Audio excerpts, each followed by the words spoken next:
In this video I'm going to show you how to upload a Canva design to your Google Drive. So it is very easy. What you need to do is open your Canva account. After that, select the design you would like to upload into your Google Drive. So go to the design and then we need to export this design. So go to the share option.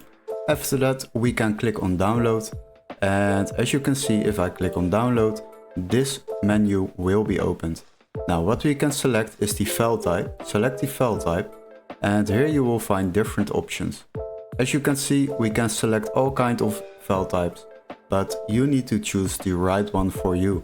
So if you would like to upload it as a PNG file, then select the PNG file. If you would like to upload it as an SVG file, then select the SVG file. Now for now I will keep it on PNG file, and after that I will select the download option. And once I have clicked on download, the design will be downloaded. Now as you can see, we have the PNG file over here, and what we need to do now is go to Google and then go to the 9 dots on the right top interface and click on that. There you will find the Google Drive option.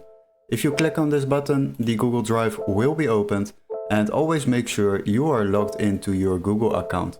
So once you have done that, then you can simply go to the left side and there you will find new with the plus sign. Click on that button and then select file upload. After that you can select the design you have downloaded on Canva and then open it. Now the design will be uploaded into our Google Drive. And as you can see, the upload has been completed. Now if I click on this folder icon, then you will find the design in our overview. And this is basically how you upload a design from Canva into your Google Drive. Hopefully this video was helpful. Don't forget to like and subscribe, and we would love to see you in our next tutorial. Cheers guys, bye bye.